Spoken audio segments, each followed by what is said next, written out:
seluruh jajaran pimpinan cabang Muhammadiyah Tarok, bapak-bapak dan saudara sekalian yang dimuliakan Allah. Alhamdulillah pada kesempatan ini kita masih dipertemukan oleh Allah Subhanahu wa taala di dalam kajian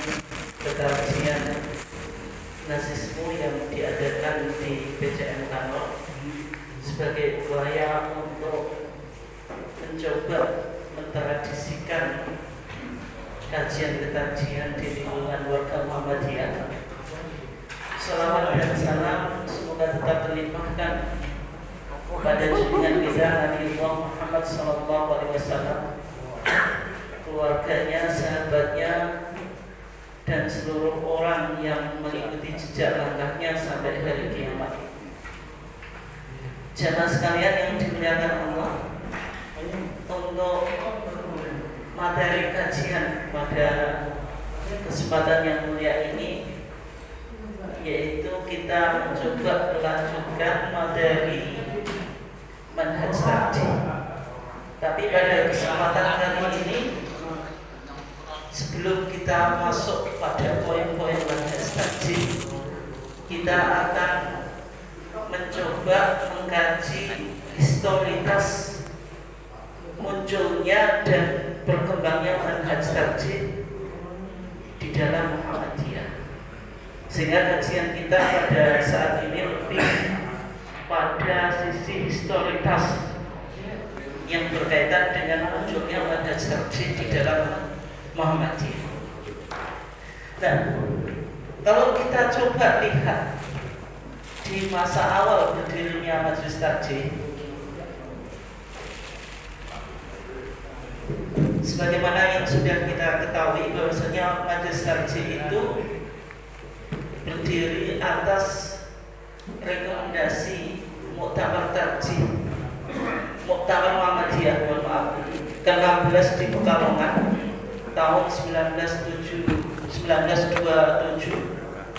Kemudian 1928 itu dibentuk struktural, yang ketika itu yang terpilih adalah inisiator berdirinya majelis tarjih itu Mas Mansur. Itu terpilih menjadi ketua majelis tarjih yang pertama kali. Dan ketika itu juga sudah dirumuskan beberapa poin yang berkaitan dengan manhaj atau metode yang nanti akan digunakan di dalam istinbat atau merumuskan sebuah produk hukum. Ketika itu masih sangat sederhana, belum detail gitu, tapi poinnya ini sangat penting. Misalnya yang pertama, ini periode awal antara tahun 1928 sampai 1959 itu berdasarkan Al-Quran dan Al-Hadis. Artinya di dalam mengkaji sebuah hukum, maka acuan utama yang digunakan oleh majelis tarjih yaitu Al-Quran dan Al-Hadis. Artinya semangat untuk kembali pada Quran dan Sunnah atau Quran dan Hadis atau aruju ila Quran wa Sunnah. Dan Sunnah ini dalam badan Muhammadiyah disifati dengan makbulah, itu sudah ada sejak berdirinya Muhammadiyah dan juga di masa awal berdirinya majelis tarjih. Nah, artinya ketika kembali pada Quran dan Al-Hadis ini, bahwasanya Muhammadiyah itu nanti melahirkan sebuah wawasan berikutnya. Dalam wawasan manhaj tarjih ada wawasan tidak berafiliasi kepada mazhab tertentu. Ya, karena kembali pada Quran dan Al-Hadis ini artinya Muhammadiyah tidak berafiliasi kepada mazhab tertentu, termasuk terhadap mazhab yang dominan di Indonesia ketika itu, yaitu mazhab Syafi'i.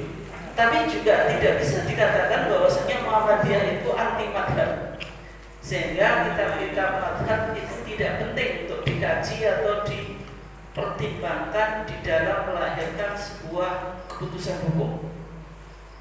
Kitab-kitab mazhab itu penting, termasuk di dalamnya mazhab Syafi'i, sehingga kalau kita lihat di HBT kita itu juga menyebut beberapa kitab dalam mazhab Syafi'i, di antaranya Al-Um, yaitu kitab yang ditulis oleh Imam Syafi'i sendiri, itu disebut di dalam HBT kita. Maksudnya HBT jilid 1, karena ini HBT yang lama.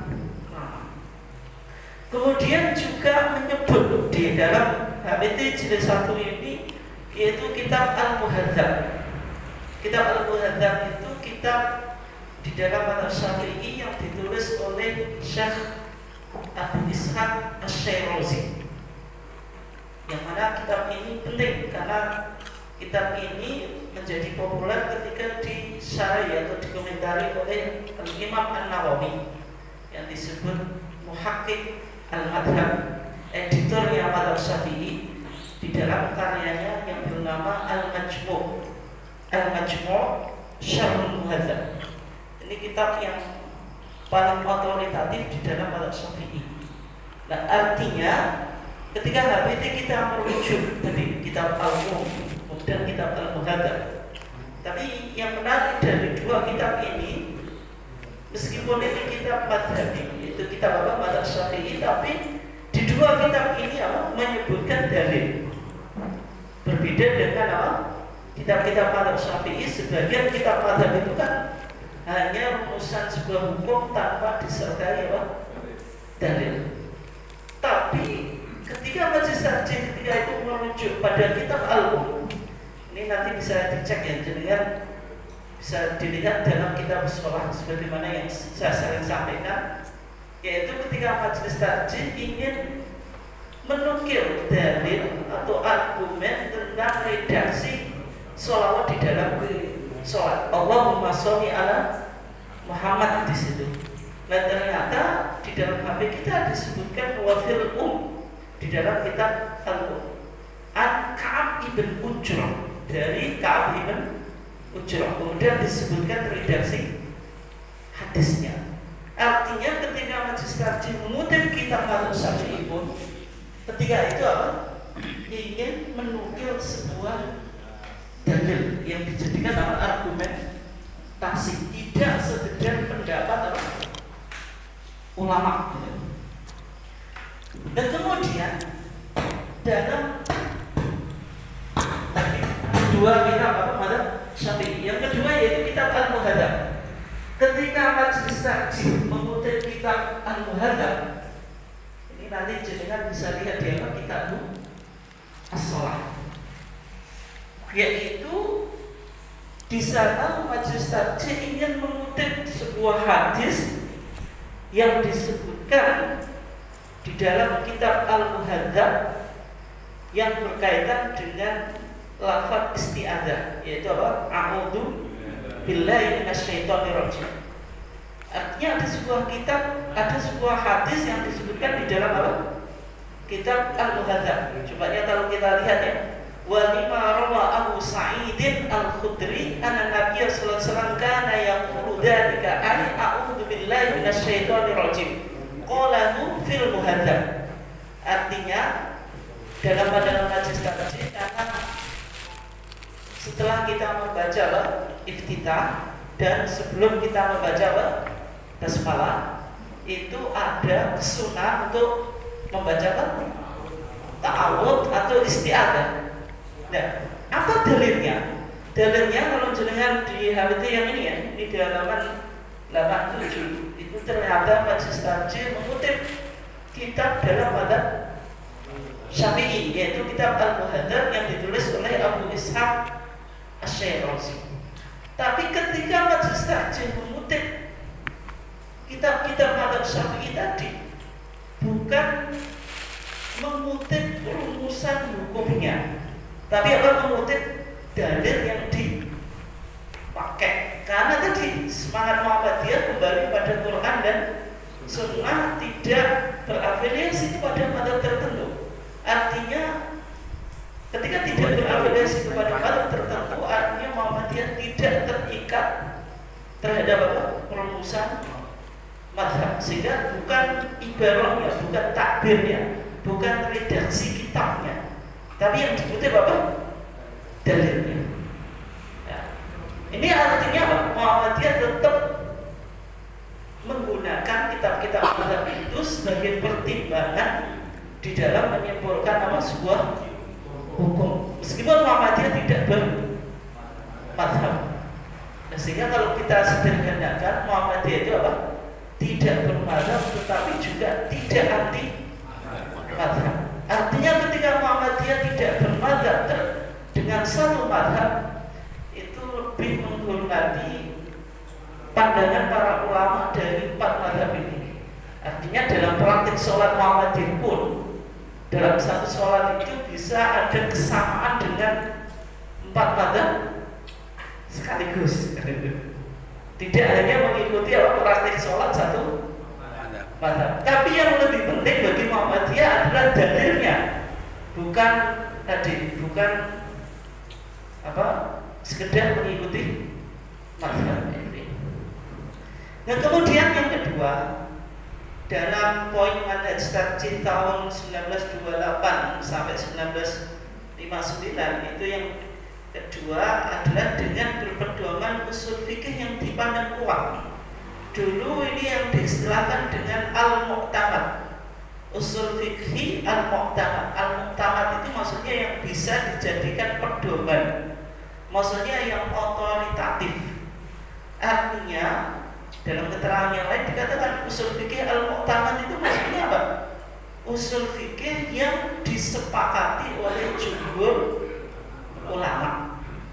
Artinya di dalam kajian usul fikih yang namanya kaidah itu terkadang perdebatan.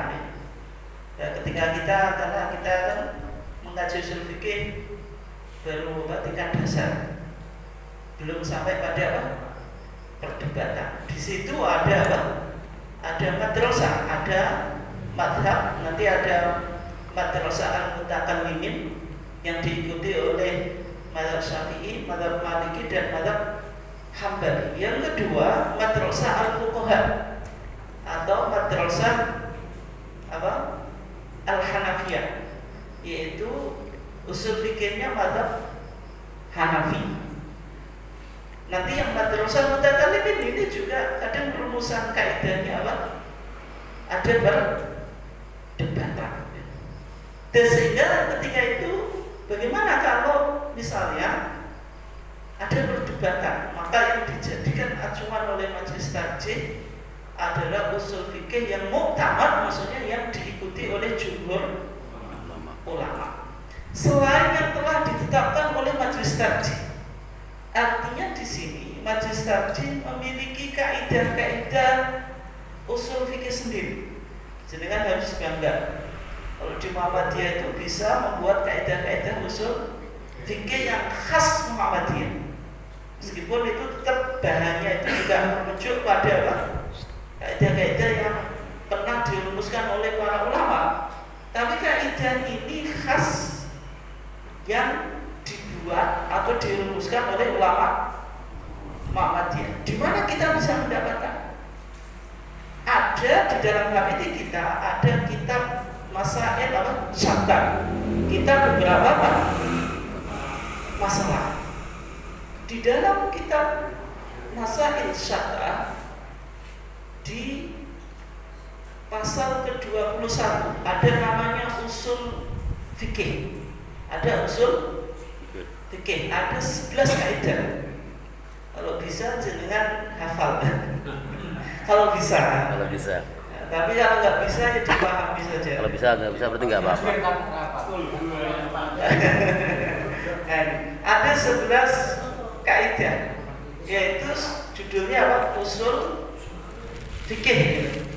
Artinya usul fikih yang berkaitan dengan penggunaan hadis secara khusus. Ada 11 apa? Kaidah. Ya, kaidah ini dirumuskan sampai sejak berdirinya 1940-an gitu. Sehingga melahirkan 11 apa? Kaidah. Ini khas Muhammadiyah. Dan kaidah ini sangat penting gitu. Bagaimana nanti kita membaca atau menggunakan hadis mauquf gitu. Ada mauquf mujarrad, ada mauquf fi hukmil marfu'. Kemudian bagaimana penggunaan hadis dhaif? Apakah hadis dhaif itu boleh dipakai atau tidak? Di sini ada apa? Juga disebutkan. Ada beberapa apa? Syaratnya. Kemudian ketika kontradiksi antara al-jarh wa ta'dil, ada kritik terhadap perawi hadis, yang satu memuji, yang satu apa? Mencela, mana yang lebih didahulukan. Kemudian sampai apa? Bagaimana pandangan kita terhadap misalnya ketika ada lafaz itu hakiki dan majazi, mana yang lebih apa? Didahulukan. Artinya kaidah-kaidah ini sangat penting. Suatu saat mungkin bisa kita kaji satu persatu kaidah ini dan bagaimana apa aplikasinya. Contohnya bagaimana? Artinya tidak sekedar kaidah. Kalau jenengan baca sendiri, ya mungkin tidak bisa menyimpulkan apa ini maksudnya. Saya yakin nggak bisa, nggak bakal bisa. Meskipun tahu bahasa Indonesianya aja, meskipun tahu terjemahnya, tapi kalau tanpa diikuti dengan bagaimana diaplikasikan oleh majelis takjid dalam sebuah perumusan, baik putusan atau fatwa, itu saya kira nggak bisa dipahami. Kecuali nanti kalau kita nanti suatu saat kalau kita kaji, kita bedah kaidah ini satu persatu dan contohnya bagaimana dan bagaimana kita mengaplikasikan. Artinya poin yang kedua ini dengan berpedoman usul fikih yang dipandang kuat. Artinya usul fikih itu penting di kalangan apa? Muhammadiyah. Meskipun Muhammadiyah tidak bermadhab kembali pada Quran dan Sunnah, tidak mungkin referensinya hanya ada apa? Quran terjemah, kemudian apa? Kitab-kitab hadis tanpa apa? Usul fikih. Usul fikih penting. Artinya majelis takjid pun apa? Tidak merumuskan usul fikih secara baru, tetap apa? Menggunakan usul fikih yang dikembangkan oleh para ulama dulu, tetapi juga apa? Ada corak pembaruan. Ya di antaranya tadi majelis takjid melahirkan 11 apa? Kaidah usul fikih gitu. Ini yang menjadi ciri khas pemikiran keagamaan Muhammadiyah. Kemudian poin yang ketiga, mementingkan riwayat dan maknanya. Sehingga kajian yang berkaitan dengan status hadis, apakah hadis itu statusnya sahih, hasan atau dhaif, itu menjadi penting di kalangan apa? Muhammadiyah. Sehingga majelis takjid berusaha dalam HPT ini, meskipun banyak kritikan, ya bukan banyak ya, ada beberapa hadis yang di dalam HPT jilid 1 kita ini dikritik. Artinya ada hadis-hadis yang debatable, dipakai dalil oleh majelis takjid, ternyata dikaji statusnya apa? Diperdebatkan. Artinya tadi ini dhaif atau bisa naik hasan. Perdebatan hadis itu kan di sini. Artinya kalau dhaif, dhafun syadid, sangat dhaif, itu tidak bisa dipakai apa? Dasar. Tapi kalau dhafun khafif, kedhaifannya ringan, apalagi didukung banyak riwayat sehingga yuqawi ba'dun satu dengan yang lainnya saling menguatkan, itu bisa menjadi apa? Hasan li ghairi. Dan ketika sudah statusnya hasan li ghairi, itu berarti masuk kriteria sunnah maqbulah. Artinya di dalam HPT kita itu majelis takjid berusaha untuk memilih hadis-hadis yang statusnya itu memenuhi apa? Kriteria sunnah maqbulah. Kalau tidak sahih, yang hasan. Tapi kalau sahih semuanya tidak mungkin. Dan tidak ada satu madhab pun yang hanya menggunakan hadis sahih kemudian meninggalkan hadis hasan. Kalau hanya yang sahih saja, banyak hukum yang kita praktikkan sehari-hari ya Pak, tidak ada dasarnya. Ya contoh yang mudah ya takbir zawaid itu. Kalau kita tolak ya berarti kita sholat idin dengan tidak mengangkat, tidak pakai takbir zawaid, bukan tidak mengangkat tangan. Artinya 4 mazhab itu ya semuanya apa sepakat ada takbir zawaid meskipun jumlahnya ada apa perdebatan.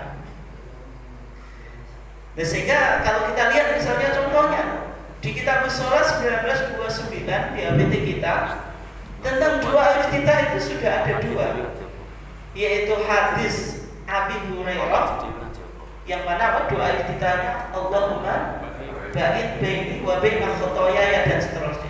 Yang kedua hadis Ali ibn Abi Thalib yang mana doa iftitahnya apa wajjahtu wajhiya lilladzi fatara samawati wal ard dan seterusnya. Tapi kenapa di 1929 kalau jenengan baca redaksinya itu yang didahulukan Allahumma ba'id atau wajjahtu? Allahumma ba'id. Nah kenapa kok Allahumma ba'id dulu? Padahal kalau disebutkan 2 artinya itu kan ada apa?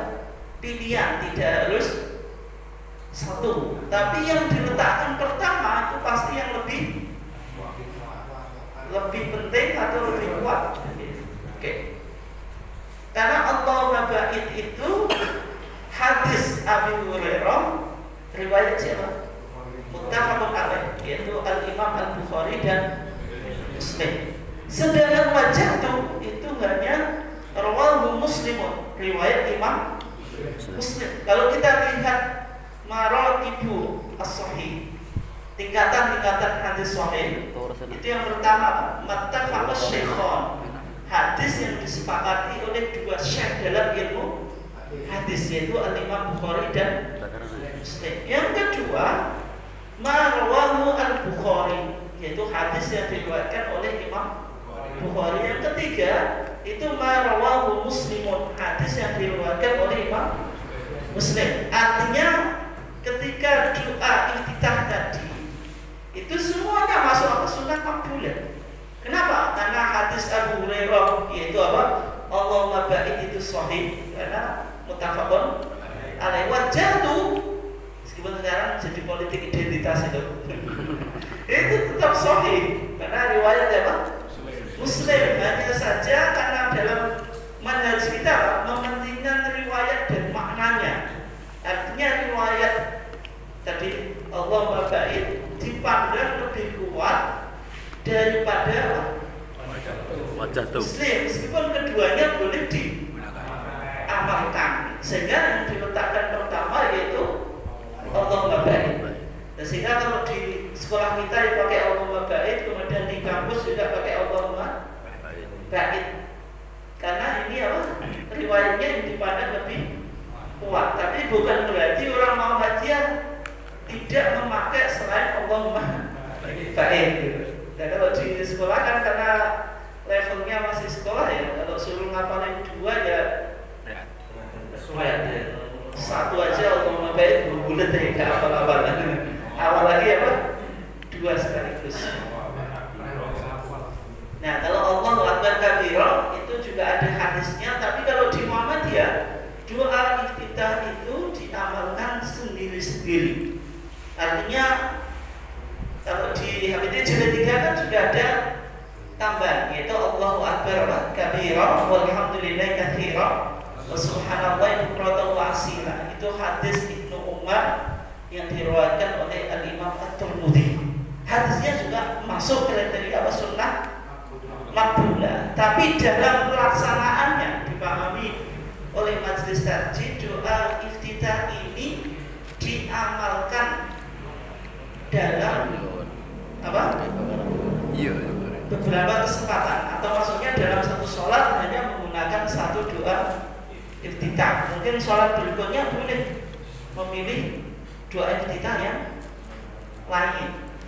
Artinya tidak digabung. Meskipun sebagian ulama madzhab Syafi'i membolehkan doa iftitah itu digabung. Bahkan dalam Fathul Mu'in itu boleh menggabung apa?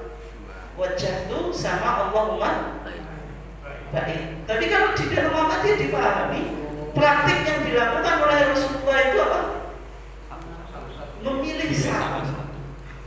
Artinya terkadang sholat pakai apa? Allahu Akbar, terkadang pakai wajjahtu, terkadang pakai Allahu Akbar kabira dan doa iftitah yang lainnya. Tapi yang diputuskan di dalam HKT kita baru 3. Nah, itu artinya apa? Tadi sholat itu tergantung konteksnya. Kalau kita mau sholatnya panjang, ya pakai wajjahtu, karena wajjahtu di HKT kita itu sampai astaghfiruka wa atubu ilaik, artinya tidak wa ana minal muslimin. Kalau di masyarakat kan sampai wa ana minal muslimin. Kalau di HKT kita itu panjang, itu diamalkan secara utuh gitu. Belum ada fatwa dan putusan kita bagaimana kalau hanya dibaca wa ana minal muslimin, itu belum ada. Meskipun dalam mazhab Syafi'i itu dibolehkan. Kenapa kok dibolehkan?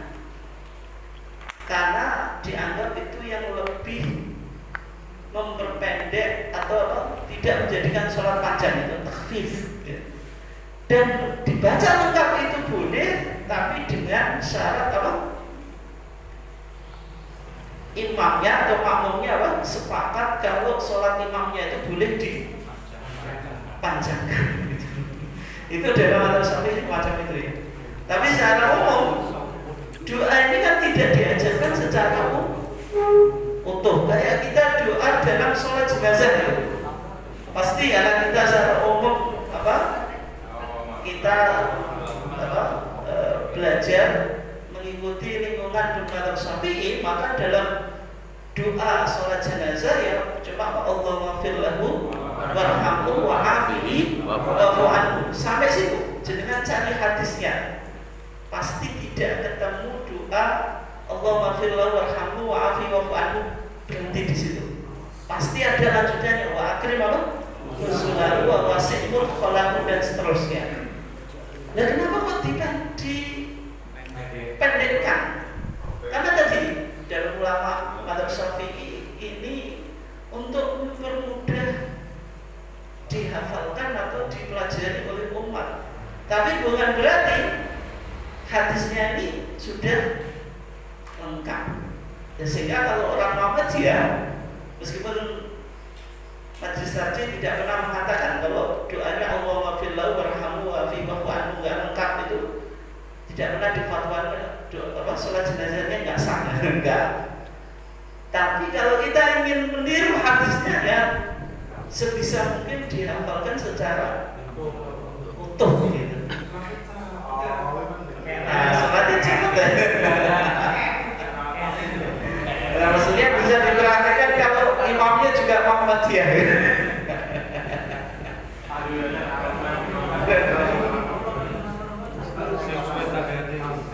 Ya, padahal yang ada dalilnya itu menyolatinya.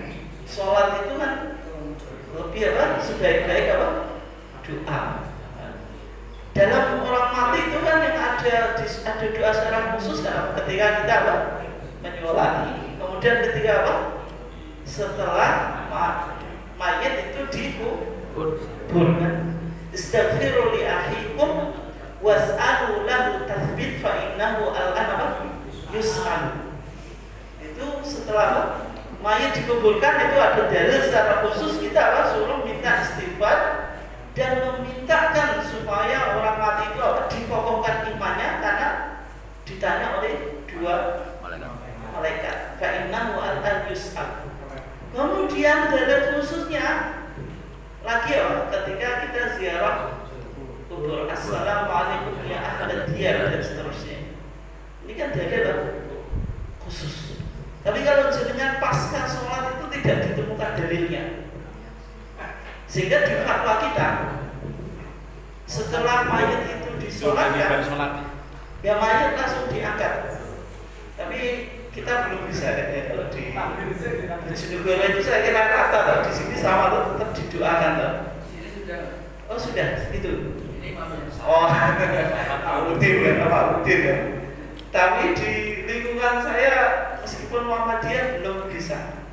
Artinya karena nanti banyak yang komen ya, misalnya mayat langsung berangkat. Tapi ketika hidup saya dulu nggak ada. Saya ngimami langsung saja. Iya, ada yang komen. Kok tadi gak di kalau sholat ini sudah apa? Doa yang paling tinggi kan gitu. Nek gak di komen ini ndak ngaji ta. Oh gitu. Kemudian poin yang keempat dengan menjaga agar tidak sampai mengemukan itu artinya mendahulukan akliyah daripada apa? Nakliyah. Artinya yang lebih dikedepankan adalah dalil nakli, dalil tekstual daripada dalil akli, yaitu dalil apa? Rasional ini. Ya meskipun dalam konteks ini kan tidak secara mutlak, meskipun kalau dalam konteks ibadah itu pendekatannya lebih pada apa? Pendekatan bayani. Sehingga nanti di tahun 2000 itu melahirkan Muhammadiyah dalam mendekati permasalahan agama ini dengan 3 pendekatan, yaitu bayani apa? Tekstual, yang dijadikan titik tolak untuk menyelesaikan masalah adalah apa?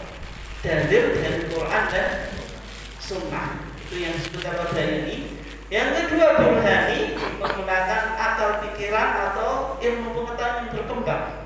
Artinya capaian ilmu pengetahuan dalam masalah keduniaan ini perlu untuk dijadikan juga acuan, sehingga tidak ada apa, dikotomi antara ilmu agama dengan ilmu pengetahuan.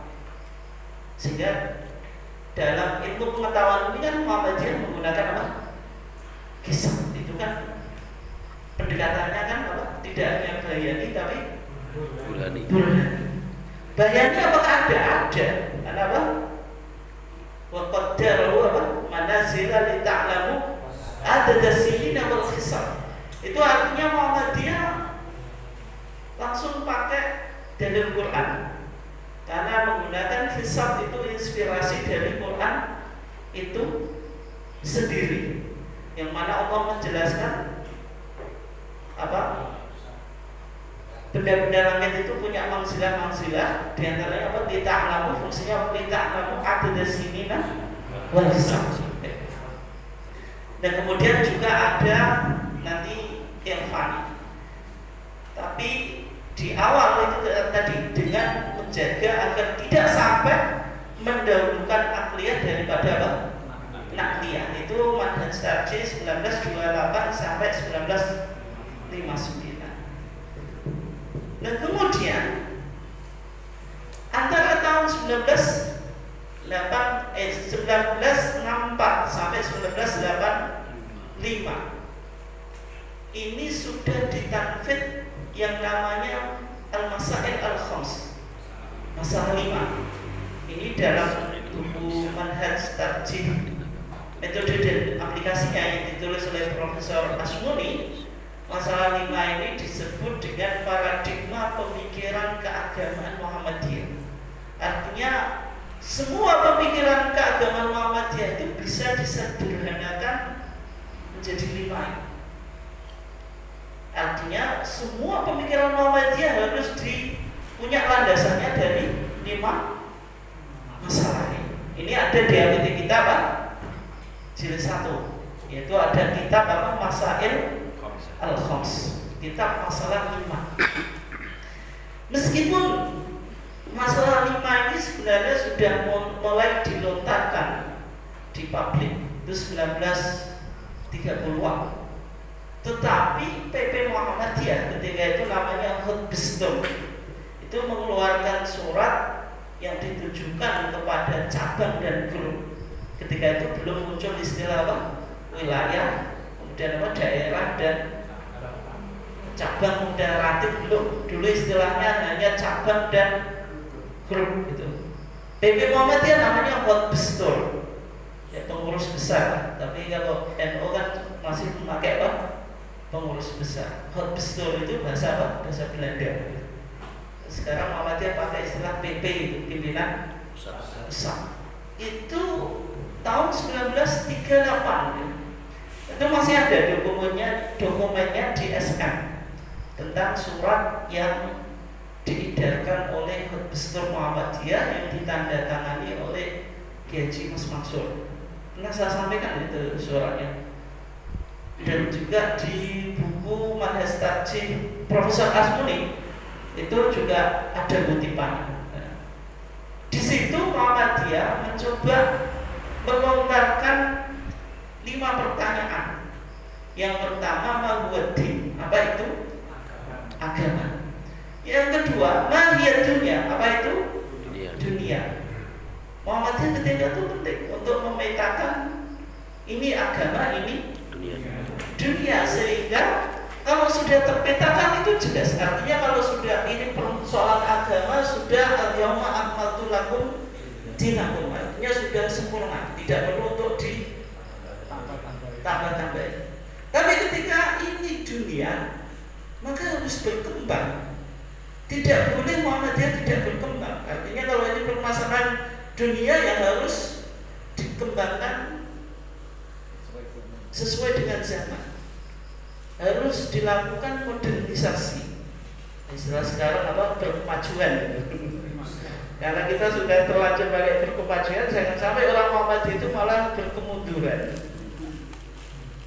Dan istilah berkemajuan itu kan sebenarnya lahir dari apa yang diucapkan oleh Bayi Ahmad Dahlan, yaitu nasihat yang selalu dinasihatkan kepada muridnya, yaitu dadi awakmu kiai sing kemajuan. Artinya kiai yang kontekstual, bisa membaca perkembangan zaman.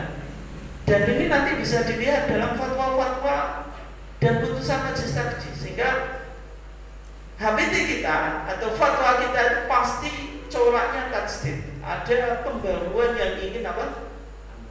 Disampaikan. Tapi jangan dipahami tajdid itu nggak apa-apa. Karena tajdid itu redaksi hadis sendiri kan, innallaha yab'atsu ala ra'si kulli mi'ati sanatin man yujaddid amra dinihim. Sehingga Allah akan mengutus di setiap ujung 100 tahun atau 1 abad orang yang akan melakukan apa? Pembaruan dalam masalah agama. Pembaruan itu diantaranya mengembalikan ajaran agama Islam yang mulai tergeser atau yang sudah tercampur dengan apa? Bid'ah khurafat itu. BCS itu kembali pada sumber aslinya, dan juga menempatkan agama ini secara kontekstual. Artinya agama ini harus menjadi solusi. Jangan sampai agama ini malah menghambat apa? Kemajuan. Sehingga Muhammadiyah perlu untuk memetakan ini wilayah agama yang sudah tidak bisa diutak-atik, ini wilayah dunia yang harus kita apa? Mengembangkan dan harus melakukan bid'ah.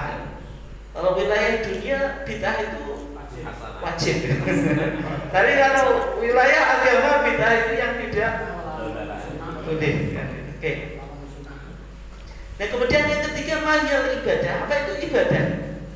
Sehingga Muhammadiyah ketika itu memetakan ini wilayah ibadah mahdhah, ini wilayah apa? Ibadah ghairu mahdhah, ini ibadah khassah, ini ibadah amah, ini ibadah yang khusus spesifik, ini ibadah yang umum. Sehingga dalam kehidupan kita ini semua aktivitas kita itu ujungnya pada ibadah. Dan ketika ibadah mahdhah, ya berarti tadi berlaku bid'ah.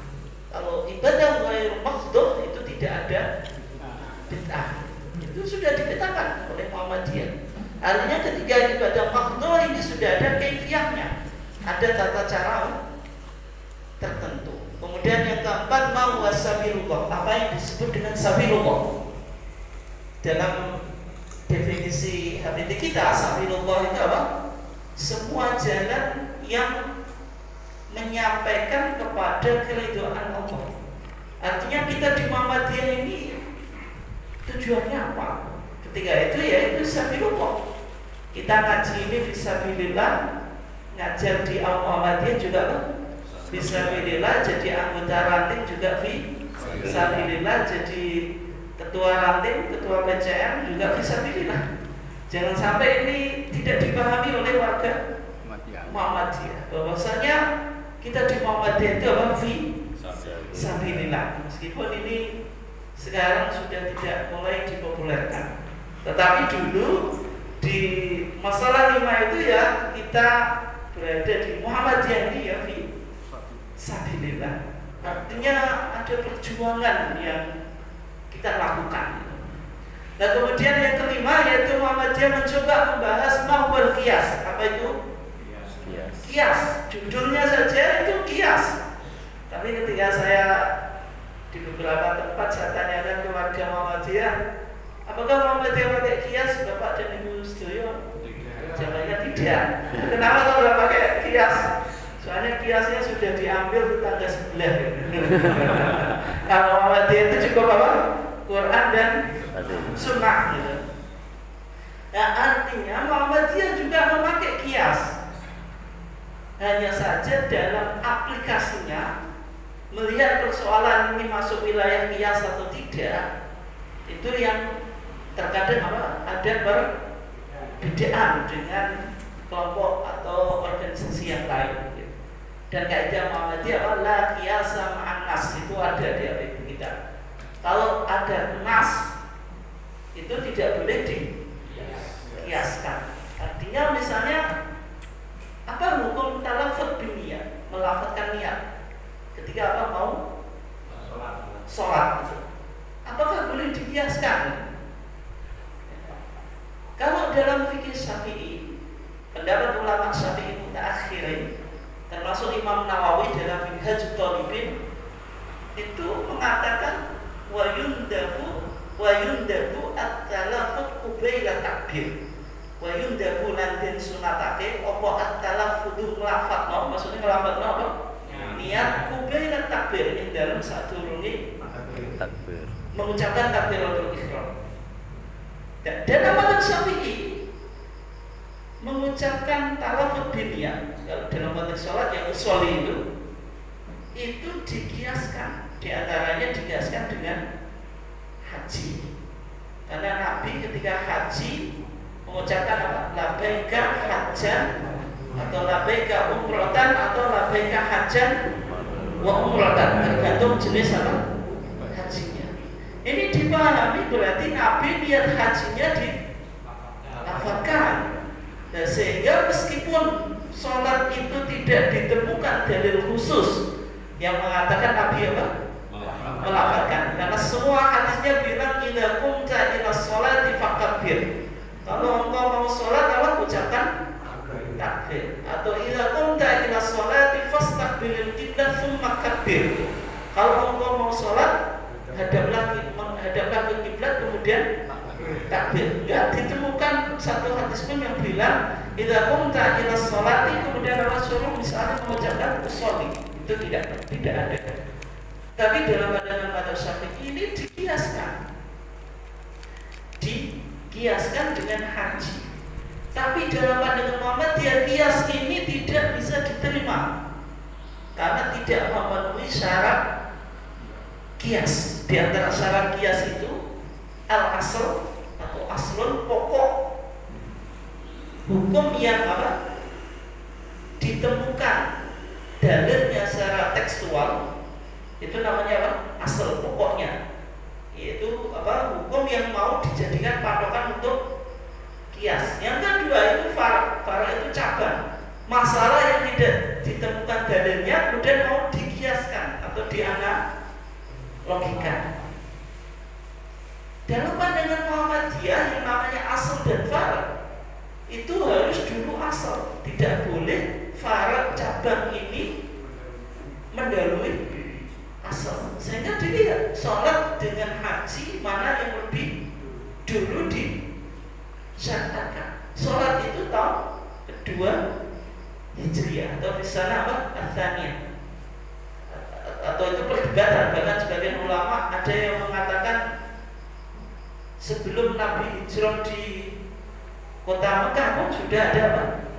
Kota Madinah itu sudah ada syariat sholat. Artinya syariat sholat itu syariat yang paling awal. Tapi kalau haji ini di tahun ke-5 dan ada yang mengatakan tahun 6. Artinya yang lebih dulu itu sholat, bukan haji. Seharusnya apa? Sholat haji yang di dikiaskan ke sholat, bukan dibalik. Ya, itu alasan kenapa kok kita tidak memakai apa? Kias dalam konteks ini, karena apa? Melakukan kias itu harus terpenuhi apa? Syaratnya, dan ini mungkin Muhammadiyah dengan kelompok yang lain itu sama-sama menggunakan kias, tapi apa? Hasilnya bisa berbeda. Dan kaidah Muhammadiyah mengatakan la kias sama nas. Kalau sudah ada nas, ada teks itu tidak boleh pakai kias. Kias itu dilakukan ketika tidak ada nasun mantukun, nas yang diucapkan, maksudnya yang terucap melalui dalil dari Quran maupun Sunnah. Oke. Kemudian itu kias secara sempit. Tapi kias itu juga memiliki arti secara general, secara umum. Dalam pandangan Muhammadiyah, kias secara umum itu yaitu ijtihad itu sendiri. Sehingga yang dilakukan oleh Profesor Asmuni di bukunya Manhaj Tarjih, jadi kan sudah punya. Kalau sudah punya dibaca. Belum ya? Ya, nanti saya tunjukkan bukunya apa. Oke. Nah, dalam masalah nikmat itu judulnya memang kias gitu. Memang apa? Kias. Tetapi maknanya ini bukan kias secara sempit, bisa juga maknanya kias secara umum, yaitu ijtihad. Nah, yang dijadikan acuan oleh Profesor Asmuni apa? Dengan merujuk pada kitab Ar-Risalah. Ar-Risalah itu ditulis oleh siapa? Imam Syafi'i, yaitu kitab usul fikih yang dikarang oleh Imam Syafi'i. Karena Imam Syafi'i membuat kitab Ar-Risalah ini, beliau yang disebut apa? Wadi'u ilmi usulil fikih, peletak dasar ilmu usul fikih. Artinya Imam Syafi'i itu ulama yang pertama kali mensistematisasikan ilmu usul fikih. Pembahasannya lebih sistematis, meskipun ulama sebelum Imam Syafi'i pun sudah menulis beberapa masalah yang berkaitan dengan usul fikih, tapi tidak sesistematis yang dilakukan oleh Imam Syafi'i. Sampai sekarang kitabnya itu masih dicetak dan masih menjadi apa? Rujukan dalam disiplin ilmu usul fikih gitu. Sampai sekarang di dalam Ar-Risalah yang ditulis oleh Imam Syafi'i, ketika Imam Syafi'i membuat judul kias, itu beliau mengatakan kias dengan ijtihad itu huma mukhtalifan, atau keduanya apa? Muradifan. Apakah keduanya ini sinonim atau keduanya apa? Berbeda. Huma bimaknan wahidin mukhtalifan. Keduanya ini memiliki satu makna atau berbeda. Imam Syafi'i menjawab huma bimaknan wahidin. Keduanya memiliki satu makna. Artinya dulu Imam Syafi'i ketika memahami kias, yaitu ijtihad, karena memang ketika itu usul fikih belum secara teknologi itu belum meluas ya.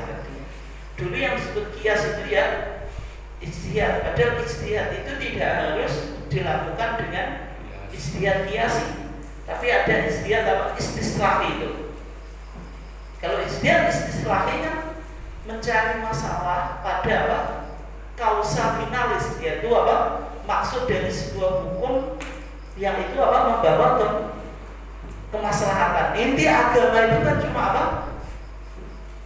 Darul mafasid muqaddamun ala jalbil masoleh, meninggalkan kemafsadatan lebih diutamakan daripada menarik maslahat. Artinya agama itu pada aspek kemaslahatan. Sehingga HPT kita kalau jenengan lihat definisi agama di dalam Muhammadiyah itu kan nanti ada bisolahil ibad dunyahum wa ukhrohum. Inti agama itu yang untuk membawa kemaslahatan, sehingga jangan sampai agama ini menjadikan beban, karena memahami agama secara kaku dan apa? Dan sempit. Itu yang dipikirkan Muhammadiyah ketika itu. Sehingga Muhammadiyah ketika itu berusaha untuk memahami agama itu tadi, membangun kemaslahatan yang dicontohkan oleh Profesor Asmuni di awal-awal, karena ada kefanatikan apa? Idza balaghal ma'u qullataini wa lam yahmil al-khabas. Kalau air itu sampai 2 kolah maka tidak akan membawa apa? Najis. Yang dilakukan oleh sebagian masjid, dan itu juga tradisi yang sudah lama ya. Di masjid itu ada kolamnya sebelum tempat wudhu itu. Biasanya ada apa? Jombilangan. Kolamnya itu airnya sudah sudah kerumun, sudah semuanya, ya itulah, sudah kotor semacam-macam. Air itu nggak apa-apa bagi sebagian saudara kita, karena dianggap air ini sudah apa? Melebihi 2 kolah. Tapi bagi Muhammadiyah, sehingga meskipun sebagian masjid Muhammadiyah masih pakai itu, tapi rata-rata tidak. Itu dipikirkan, apakah ini betul nggak ajaran agama? Kalau air itu sudah 2 kolah, tetap dianggap apa? Suci, meskipun dalam kajian medis ini sudah tidak layak. Artinya jangan sampai memahami idza balaghal ma'u qullataini lam yahmilil khabas. Terus dengan pokoknya kalau 2 kolah meskipun masih kotor tidak apa-apa. Nah itu yang dulu juga dipikirkan oleh Muhammadiyah. Ini artinya memahami agama tidak secara luas. Itu yang dilakukan oleh Muhammadiyah. Nah ini kembali ke tadi. Jadi kias itu maknanya 2, kias secara sempit dan secara apa? Luas. Artinya secara luas itu ijtihad. Dan kok kita bisa pahami sebagai ijtihad kalau dengan bahasa tadi mau buat kias di HBT kita, maka di sana ketika tidak ada dalil yang sore yang diucapkan oleh Al-Quran dan Sunnah, maka dikatakan apa? Wal usul ila ma'rifati hukmiha an tariqil ijtihad wal istinbat. Maka cara mengetahui hukumnya dengan apa? Cara ijtihad dan istinbat. Oke. Itu manhaj Sarji tahun 1964 sampai 1985. Dan kemudian antara tahun 1985 sampai 2000 itu Profesor Asmuni ketika itu menduduki posisi sebagai ketua Majelis Tarjih, itu menulis buku Manhaj Tarjih Muhammadiyah, metode dan aplikasinya dan aplikasi. Ini yang saya maksud buku tadi. Ini ada di SN. Pak Mutin punya. Nah ini bukunya itu. Pak Mutin itu jangan lakon dulu. Ini bukunya Pak Profesor Asmuni yang mana ada beberapa poin di dalam Manhaj Tarjih ini. Artinya meskipun HBT kita itu sudah lahir ya. Kemudian Profesor Asmuni tahun 1985 itu mulai membaca HBT kita gitu. Dari hukum-hukum yang dilahirkan itu kira-kira metodologinya apa gitu. Sehingga dirumuskan itu yang disebut Manhaj Tarjih, melahirkan ada sekitar 16 atau 18 poin itu. Artinya di dalam kesejarah ketarjihan itu produk hukum itu lahir dulu, baru disusul metodologi atau manhajnya. Apakah ini bermasalah? Seharusnya diamnya apa? Teori dulu baru produk hukum. Meskipun kalau jumhur ulama atau mutakalimin ya, usul fikih mutakalimin yang yaitu usul fikih yang diikuti oleh Maliki, Syafi'i dan Hambali, itu usul fikih dulu baru melahirkan apa? sebagaimana yang dilakukan oleh Imam Syafi'i, nulis Ar-Risalah dulu, baru melahirkan Al-Um, kemudian Al-Imla, kitab-kitab yang lain dari Imam Syafi'i. Artinya teori dulu baru produk hukum. Tapi dalam kesejarahan fikih mazhab Hanafi itu usul fikihnya menggunakan thariqatul fuqaha yang dilakukan oleh para ahli fikih gitu. Artinya hukum itu lahir dulu, baru setelah itu apa? Metodologinya dicari. Oh ternyata dari produk hukum yang lahir itu bisa disimpulkan oh begini. Karena mazhab Hanafi, Al-Imam Abu Hanifah itu kalau ngajar itu tidak membacakan buku kepada muridnya. Tapi Imam Abu Hanifah itu melontarkan sebuah isu kemudian didiskusikan. Ada perdebatan. Dalam dunia filsafat ada ini metode yang dilakukan oleh Socrates. Ada dialog. Dibiarkan debat gitu. Itu yang dilakukan oleh Imam Abu Hanifah. Beda dengan misalnya Imam Malik, Imam Syafi'i itu didikte. Muridnya yang mencatat yang disampaikan oleh Imam Malik dan Imam Syafi'i dan Imam Ahmad. Tapi kalau Imam Abu Hanifah ini apa? Unik karena isu itu dilontarkan, ada perdebatan, kemudian sampai pada sebuah kesimpulan. Artinya hukum itu lahir dulu baru 14 datang apa? Metodologi. Nah kalau kita lihat dari metode yang dari usul fikih tadi, sebenarnya manhaj tarjih itu sebagaimana thariqah al-fuqaha atau yang diikuti oleh mazhab Hanafi, yaitu produk hukum dulu baru metode gitu ya. Oke. Dan kemudian ada dua model manhaj tarjih. Kalau di periode Kiai Ahmad Azhar Bashir MA dan Profesor Asmuni Abdurrahman, Ahmad Azhar Bashir ini kan yang dulu apa? Ketua Majelis Tarjih, kemudian jadi apa? PP Muhammadiyah. Ketika menjadi PP Muhammadiyah tahun 90-an, itu yang jadi Majelis Tarjihnya Profesor Asmuni Abdurrahman. Ijtihad Muhammadiyah itu diklasifikasikan menjadi 3. Ada bayani, ijtihad yang mengacu pada apa? Dalil Quran dan Sunnah. Artinya kalau kita bicara sholat, bicara puasa, bicara haji itu bayani. Contoh, sholat itu ada takbir. Takbir itu mengangkat tangan. Bagaimana cara mengangkat tangannya?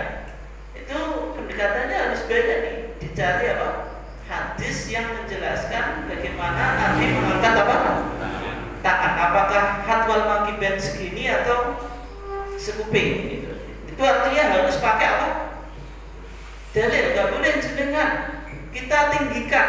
Kenapa? Karena semakin tinggi semakin totalitas menyerahnya. Semakin baik. Itu nilai filosofinya kan kita menyerah. Semakin pantas. Itu pendekatan akal. Itu nggak bisa. Karena ini apa? Wilayah saja. Kemudian kiasi tadi menganalogikan sebuah kasus yang tidak ada hukumnya secara tekstual dengan kasus yang ada hukumnya apa? Secara tekstual karena persamaan ilah atau kausa. Ya contohnya di Indonesia membolehkan zakatul fitri dengan makanan pokok atau qut baladi. Tapi kalau yang mana makanan pokoknya kalau sekarang pakai beras, kalau mbah kita dulu pakai gaplek, pakai jagung gitu. Ya Pak, ya pasti yang mbah kita dulu pasti ceritanya gitu ya. Kalau sekarang rata-rata pakai beras. Tapi kalau kita pakai beras, apakah ada dalilnya dari Nabi secara tekstual? Tidak ditemukan. Karena dalam hadisnya itu Rasulullah memfardukan zakat al-fitri so'an pertama min tamrin dari kurma, yang kedua min syairin dari gandum, yang ketiga apa? Min zabibin dari kismis. Kismis itu apa? Anggur yang dikeringkan. Kemudian min akidin dari akid yaitu keju. Artinya cuma 4 ini zaman Rasulullah. Dan sehingga ketika kita di Indonesia, yang namanya gandum itu mungkin di Indonesia timur ada sagu kan, tapi di Indonesia barat ini nggak ada. Dan kita juga tanaman kita tidak memproduksi kurma, artinya tidak ada tanaman kurma, sehingga dikembalikan bahwasanya zakatul fitri itu boleh dari makanan pokok yang ada di daerah tersebut, sehingga kita tidak perlu untuk impor kurma dari Arab untuk zakat. Nah, itu nggak perlu. Boleh juga. Dengan apa metode apa? Kias. Tapi kalau salafi belum sampai Pak. Tapi kalau mau itu diperhatikan dia capek. Kalau yang salafi zakat itu tidak boleh dengan uang. Dua ya, Pak. Rasa masa makan. Harus makanan pokok. Tapi di konteks modern orang-orang kota itu justru lebih mudah uang. Karena apa? Karena makanan pokok itu makan beras itu harus nempur dulu, tuku dulu. Justru uang yang lebih mudah. Meskipun secara umum kalau kita di Bojonegoro ya udah beras karena rata-rata punya sawah. Desa atap. Kemudian ada istiad istislahi, yaitu istiad yang didasarkan pada kausa finalis. Tapi kalau kias tadi kausa efisien. Kalau efisien itu maksudnya harus pokoknya itu ada tagnya. Kalau istislah ini sama sekali tidak ada apa? Tagnya. Contohnya banyak. Misalnya sekarang bagaimana merumuskan fikih lampu lintas? Apakah boleh melahirkan fikih lampu lalu lintas? Bahwasanya lalu lintas itu harus ditaati. Dan jangan cari dalilnya secara khusus tidak mungkin ditemukan baik dalam Al-Quran maupun As-Sunnah, karena di zaman Nabi belum ada lampu lalu. Kemudian yang kedua, bagaimana hukum sertifikasi benda atau juga pekerjaan? Guru ada sertifikasi juga. Nah, yang mana ketika kita beli tanah ada sertifikatnya sebagai bukti kepemilikan, sehingga apa? Meminimalisir penipuan. Ada kalau jenengan tanya dalilnya itu tidak ditemukan dalam Al-Quran maupun As-Sunnah. Tapi kalau jual beli kenapa kita terima? Soalnya jenengan mau beli tanah, yang punya tanah nggak punya sertifikat itu pasti nggak mau. Beli benda apapun, sepeda motor, mobil kalau nggak ada sertifikat itu nggak mau. Padahal itu tidak ditemukan apa? Dan di sini istiadatnya itu istislahi, bahwasanya syariat itu pasti mendukung segala sesuatu yang membawa maslahat. Syariat itu ingin merealisasikan 5 perkara yang disebut dalam bahasanya Imam Syatibi itu sebagai maqasid asy-syariah. Itu merealisasikan atau memproteksi 5 hal, yaitu hifdzuddin, menjaga agama, hifdzul aql, menjaga akal, hifdzul mal, menjaga harta, hifdzul nafs, menjaga jiwa, hifdzul nasl, menjaga keturunan. Jadi kalau konteks tadi mentaati lalu lintas itu menjaga apa? Menjaga jiwa, hifdzul nafs. Kalau tadi ada sertifikat kepemilikan itu menjaga apa? Hifdzul mal, menjaga harta. Nah, ini contoh apa? Istislahi. Kemudian di periode Profesor Amin Abdullah dan Profesor Syamsul Anwar. Tapi 3 metode ini dulu dimunculkan oleh Profesor Amin Abdullah. Sebenarnya yang dulu yang memunculkan istilah ini ada namanya Abid Al-Jabiri, pemikir Islam dari Aljazair. Yaitu ada metode Bayani, Burhani dan Irfani. Kemudian di periode Profesor Syamsul Anwar yang sudah kedua kali ini juga masih pakai ini Bayani, Burhani dan Irfani. Bayani tadi menjadikan titik tolak dalam mengkaji masalah itu dari teks baik Quran maupun Sunnah secara umum dipakai dalam apa bidang ibadah. Kalau Burhani mengacu pada akal pikiran dan ilmu pengetahuan, sehingga dalam mengkaji sesuatu perspektifnya lebih banyak. Agama dikaji secara antropologi, dari sosiologi, dari psikologi dan macam-macam. Itu pada apa aspek Burhani. Misalnya kalau sholat itu bagaimana hubungan sholat dengan relaksasi atau apa yoga, itu bisa pendekatan Burhani. Kalau orang Muhammadiyah mau mengembangkan boleh, meskipun kalau Burhani ini kadang agak riskan gitu. Karena kalau salah sedikit ya ya. Tapi sebenarnya tidak menghalangi. Misalnya jenengan mau apa mengkaji sholat dari tadi, sebagaimana pernafasan dalam yoga atau apalah. Orang sholat itu intinya meditasi. Kemudian apa? Semacam-macam itulah sebagaimana yang dikembangkan dalam ilmu psikologi itu. Itu boleh-boleh saja. Artinya itu pakai pendekatan apa? Burhani. Kemudian ada Irfan.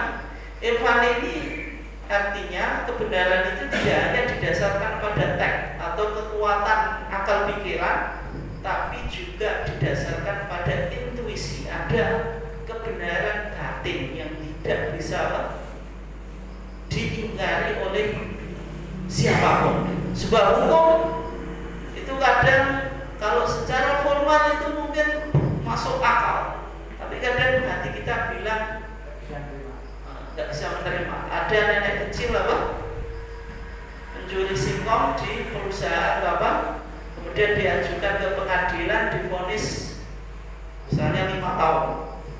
Itu secara KUHP kita mungkin secara hukum formal itu betul, tapi kan infonya ini tidak digunakan. Sehingga kebenaran itu harus ada dialektika atau sirkular, 3 baik bayani, burhani dan irfani. Contohnya ketika penggunaan Sayyidina. Kenapa kok Muhammadiyah Sayyidina itu hanya dalam konteks ibadah? Maksudnya ada doa yang maksur, yang ada sumber apa? Hadisnya. Sholawat dalam sholat ya Allahumma sholli ala Muhammad. Dalam adzan pun itu apa? Doanya apa? Allahumma rabb hadhihi da'wati tammah was-sholatil qa'imah ati Muhammadanil, bukan ati Sayyidina. Kenapa kok enggak pakai apa? Sayyidina. Syahadat kita dalam adzan pun ya asyhadu an la ilaha illallah wa asyhadu anna itu enggak ada ya. Artinya juga yang pakai Sayyidina di luar ibadah itu juga enggak konsisten. Ya konsistennya apa? Di adzan kenapa kok enggak pakai Sayyidina? Sayyidina. Kan asyhadu anna asyhadu anna sayyidina Muhammad Rasulullah. Seharusnya kan gitu. Artinya juga tidak konsisten gitu.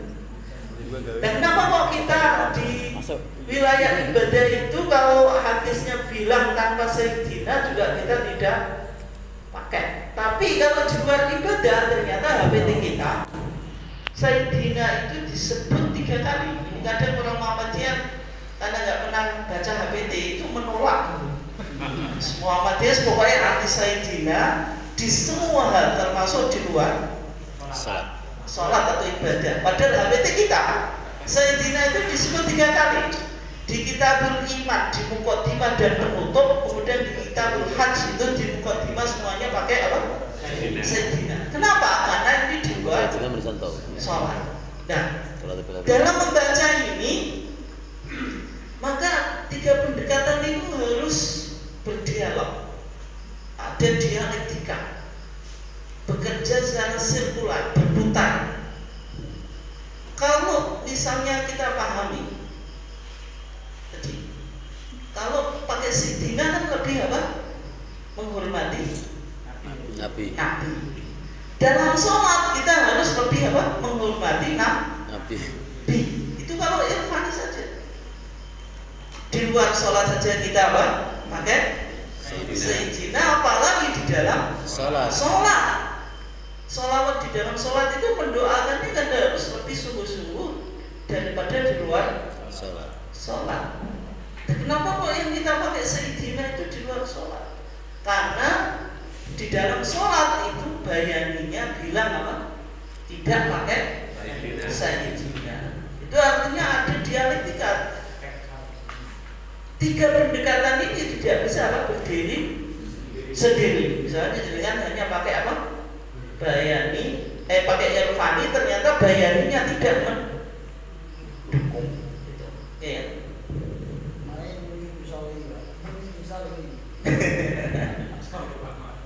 Kemudian berikutnya ya, antara tahun 2018 sampai sekarang, mungkin ini ya, ini buku yang kita akan pakai. Mudah-mudahan enggak terpotong dengan kajian korban, enggak tahu kayaknya sudah korban ini harus segera disampaikan. Nah, ini bukunya namanya Manhaj Tarjih Muhammadiyah yang ditulis oleh Profesor Syamsul Anwar yang disampaikan di Monas Tarmizi di tahun 2018 di Makassar. Ini ada PDF-nya.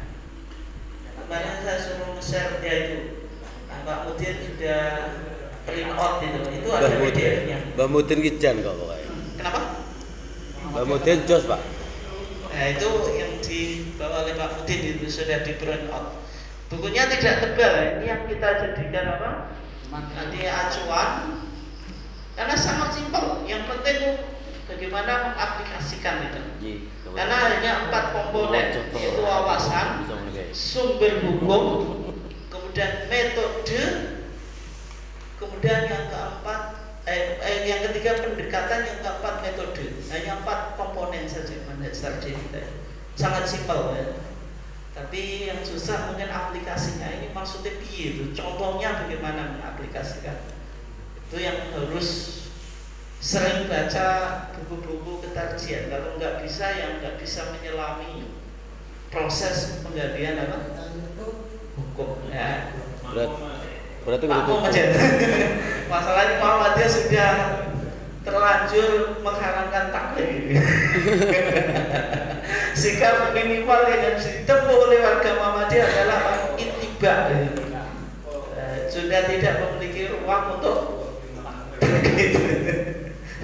nah, di era Profesor Syamsul Anwar ini ada apa? Tawaran atau tajdim dari tentang manhaj tarjih, yaitu Profesor Syamsul Anwar itu menawarkan sebuah teori tentang hierarki norma. Tentang apa? Hierarki norma. Artinya hukum itu berjenjang. Norma itu apa? Tidak langsung menjadi hukum konkret. Hukum konkret itu ini halal, ini haram, ini wajib, ini sunnah, ini mubah, ini makruh, ini haram. Tapi harus ada yang memayunginya. Itu yang disebut dengan apa? Hierarki norma. Nah, kalau kita lihat dari atas kemudian sampai melahirkan hukum konkret tadi, yaitu wajib, sunnah, makruh, mubah, dan haram atau halal dan haram itu, maka tingkatannya yang pertama ada basic values atau nilai-nilai dasar, yaitu al-qiyam al-asasiyah. Nilai-nilai dasar ini diambil baik dari norma teologis, juristik, dan etik. Yang misalnya apa? Prinsip kesamaan, prinsip keadilan, kemudian apa? Prinsip ketauhidan, prinsip apa? Yang lainnya apa? Musyawarah dan yang lainnya. Ini yang disebut apa? Nilai-nilai dasar. Semua hukum nanti bisa digali nilai apa? Dasar. Yang kedua yaitu general principles atau prinsip-prinsip umum yang disebut apa? Al-usul al-kulliyah, yaitu deduksi dari prinsip dasar dan abstraksi dari norma-norma konkret. Ini yang biasanya dirumuskan di dalam fikih menjadi apa? Qawaid fikih. Kaidah yang bicara tentang hukum tapi masih general. Tapi kaidah ini apa? Bisa memayungi beberapa apa? Masalah. Misalnya apa? Al-masyaqqatu apa? Tajlibut taisir. Yaitu apa? Kesusahan itu membawa kemudahan. Al-umuru bimaqasidiha gitu. Kemudian apa? La dharara wa la dirar. Tidak boleh membahayakan diri sendiri dan tidak boleh apa? Membahayakan orang lain. Al-yaqinu la yazulu bisyak. Keyakinan itu tidak bisa dihilangkan dengan keraguan. Terus saja tadi jalbul masoleh. Semuanya syariat itu ingin merealisasikan kemaslahatan. Yang mana kaidah ini nanti memiliki beberapa apa? Cabang. Baru konkret loh atau al-ahkam al-far'iyah, yaitu kualifikasi atau kategori suatu hukum seperti halal haram.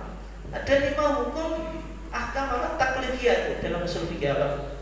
Wajib yang harus dilakukan dan haram atau berdosa ketika ditinggalkan, dan sunnah yang ketika dilakukan apa? Mendapat pahala, kalau ditinggal apa? Tidak berdosa. Kemudian mubah, kalau mubah itu tidak punya konsekuensi apapun gitu. Kemudian apa? Haram ketika dilakukan berdosa, ketika ditinggalkan apa?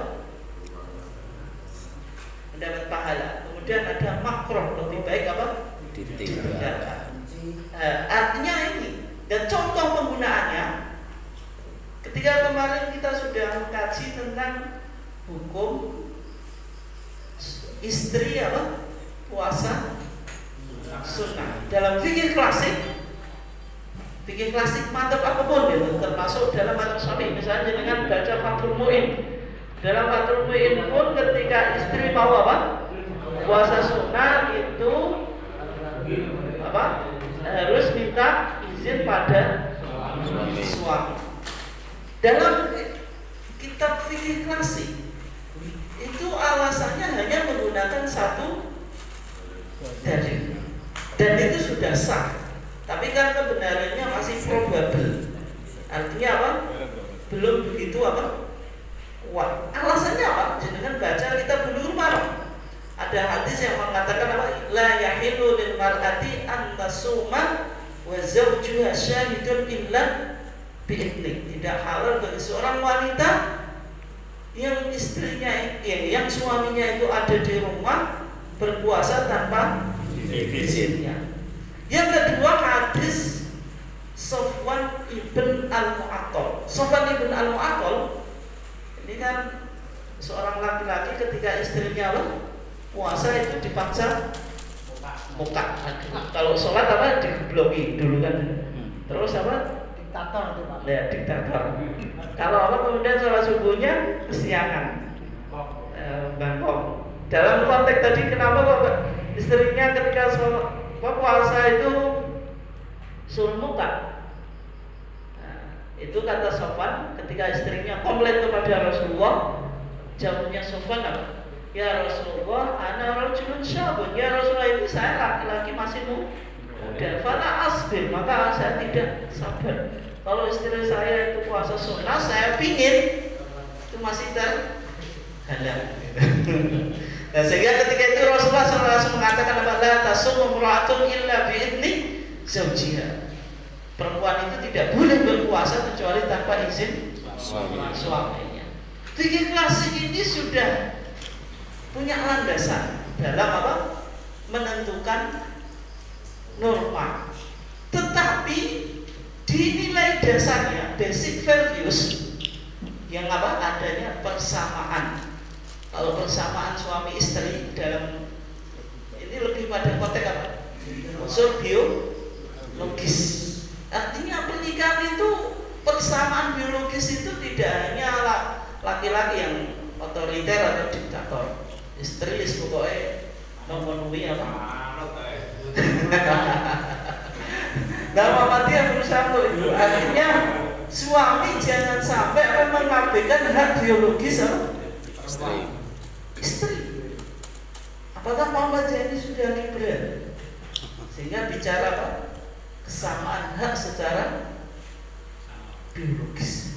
Ternyata kesimpulan Muhammadiyah ini juga diilhami dari hadis juga. Itu hadis apa? Abdullah ibn Amr ibn al-As, seorang laki-laki yang soleh. Kalau siang hari apa? Puasa. Nggak pernah apa? Buka. Kalau malam hari tahajud terus ya itu. Sedangkan mau niru juga susah Pak ya. Nah, artinya ini soleh tapi soleh apa? Soleh kelewat atau apa? Kenemenan. Soleh apa jenisnya? Soleh kuadrat. Kalau soleh kuadrat jelas nggak benar. Maka ketika Nabi apa mendengar apa yang dilakukan oleh Abdullah bin Amr bin al-As, kata Nabi apa? Sum wa aftir, puasa yang bukan. Artinya jangan tiap hari apa? Puasa. Kemudian Rasulullah juga bilang apa? Qum wa nam. Kalau malam itu ya tahajud, ya kadang tidur. Jangan tiap hari tahajud. Kalau siang selalu puasa, nanti etos kerja menurun. Istri juga nafkahnya apa? Kurang. Kalau suami tiap hari apa? Tahajud, istrinya gelayang-gelayang yang selalu ketemu apa? Guling tapi tidak pernah ketemu apa? Bapaknya. Maka ketika itu Nabi mengatakan apa? Fa inna li jasadika 'alaika haqqan. Fisikmu, jasadmu itu punya apa? Hak. Yaitu harus dijaga, jangan puasa terus. Sehingga Islam itu mengharamkan shaum dari puasa sepanjang tahun. Kemudian wa inna li 'ainika 'alaika haqqan. Matamu juga punya hak. Artinya kalau malam ya ada hak untuk tidur. Kemudian ini yang penting, wa inna li zaujika 'alaika haqqan. Istrimu juga punya hak. Nah, sehingga di sini dari dua hadis ini, hadis Sofwan bin Mu'attal dan hadis apa? Abdullah bin Jabir, Abdullah bin Amr bin al-As, itu disimpulkan ada nilai dasar apa? Kesamaan dalam hak biologis. Dan kemudian baru general principles. Ada beberapa kaidah yang apa dirumuskan oleh para ahli usul fikih, yaitu apa? Ada persamaan laki-laki dan perempuan dalam konteks ibadah, kecuali ada dalil yang mengkhususkan. Yaitu ada kaidah apa? An-nisa'u syaqa'iqur rijal. Wanita itu saudaranya laki-laki, berarti ada kesamaan selama tidak ada dalil yang mengkhususkan. Misalnya konteks apa? Warisan itu kan ada dalil yang mengkhususkan. Baru di apa? Disimpulkan konkret rulenya, al-ahkam al-far'iyahnya. Sehingga kesimpulannya dalam pandangan majelis tadi ditambah dua ayat yang wa amruhum syura bainahum. Ada prinsip apa? Musyawarah. Kemudian man amila sholihan min dzakarin aw untha wa huwa mu'min. Siapa yang melakukan amal soleh dari laki-laki dan perempuan sedangkan dia beriman. Artinya amal soleh itu syaratnya tidak ada persyaratan gender, yang ada apa? Persyaratan iman. Sehingga disimpulkan laki-laki dan perempuan kalau artinya pasutri, pasangan suami istri kalau mau berpuasa apa? Sunnah itu bermusyawarah. Artinya apa? Ada kedua belah pihak ini ada kesepakatan, sehingga bukan menjadi otoritas apa? Suami saja. Itu yang di apa? Yang ini nilai tajdid di Muhammadiyah, yaitu dengan menggunakan apa? Teori namanya hierarki norma. Oke. Ya mungkin itu saja sebagai kajian tentang apa? Historitas perkembangan apa?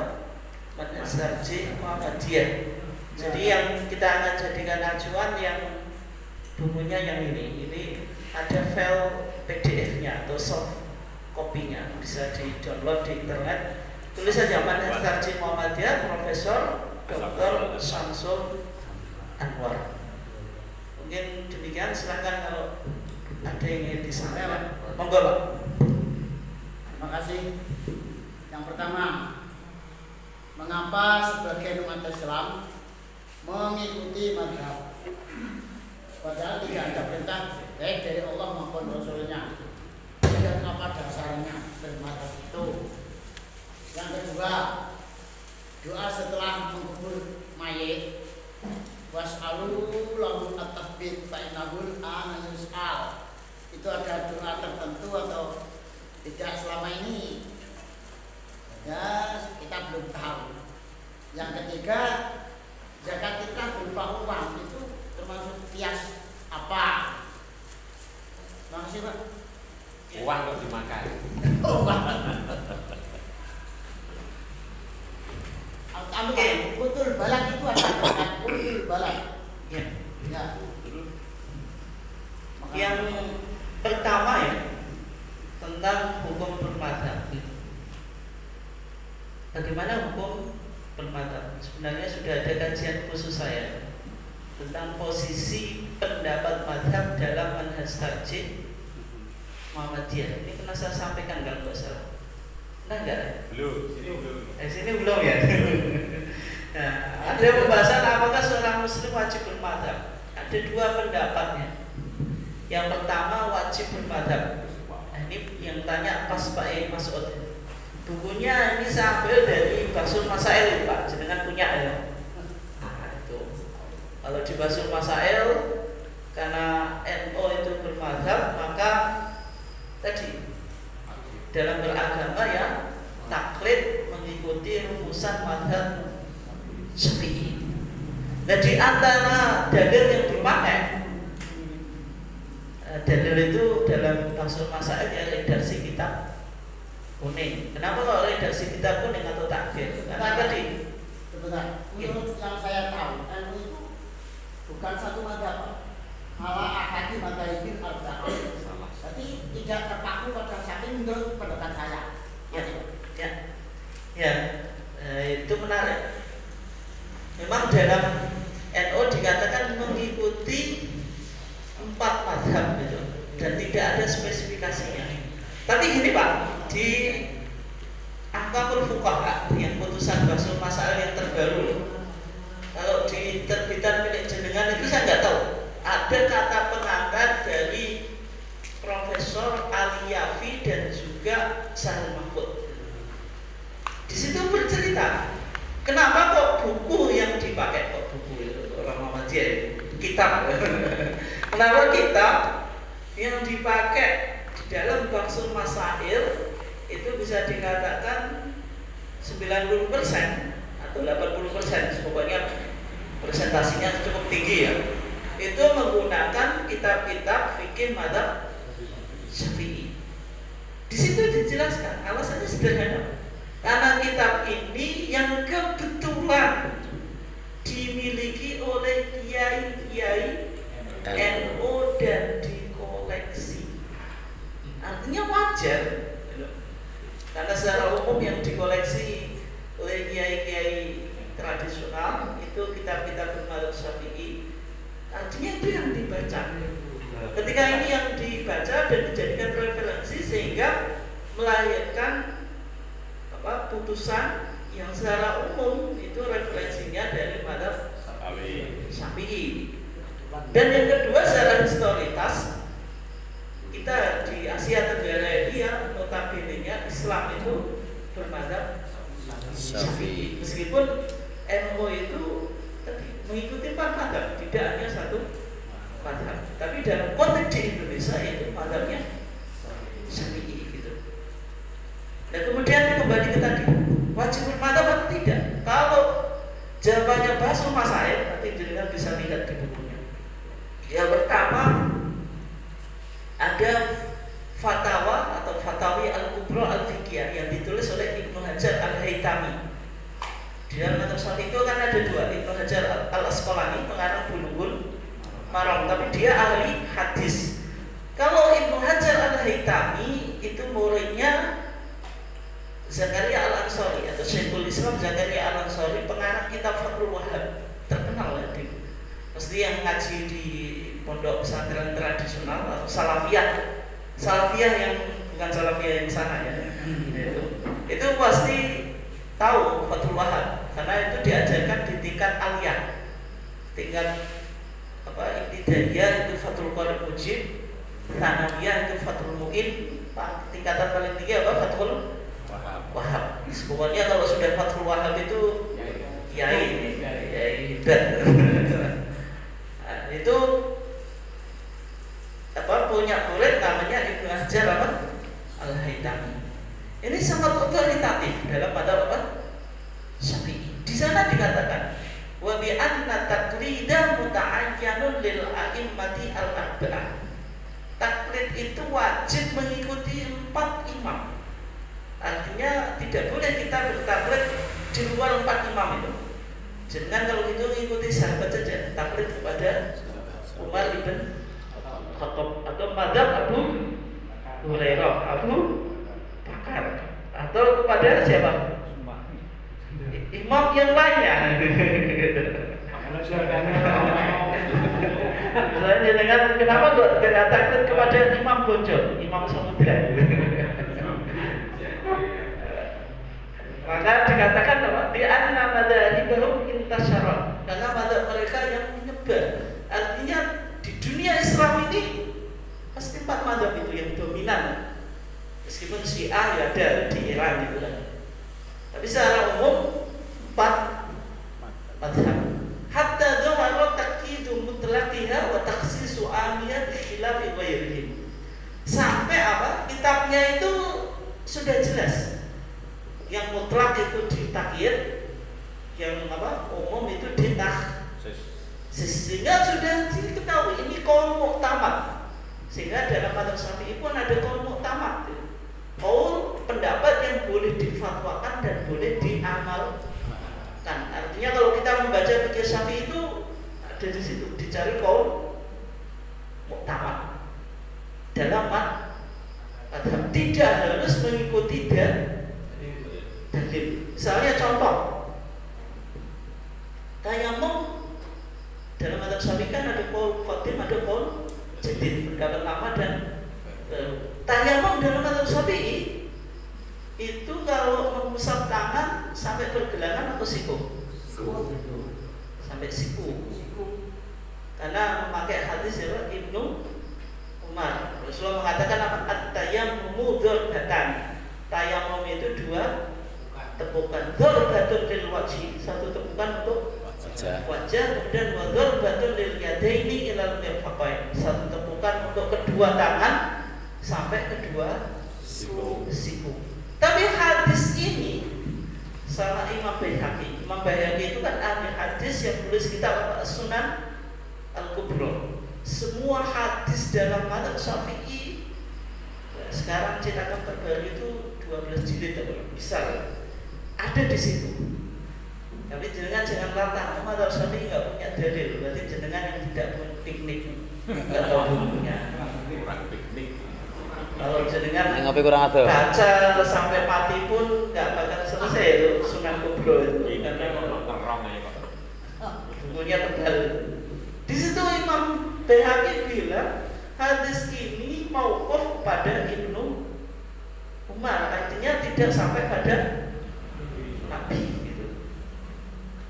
Dan sedangkan qaul qadim dalam madzhab Syafi'i, tayamum itu sampai perusluan pergelangan tangan atau kafain, sebagaimana hadis Ammar ibn Yasir yang dipakai oleh KPT kita.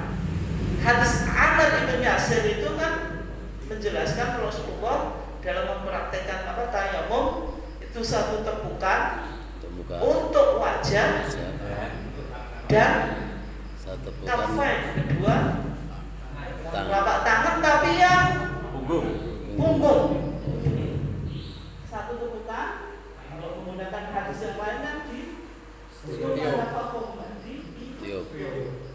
meskipun kita pakai dinding enggak nampak. Ditiup.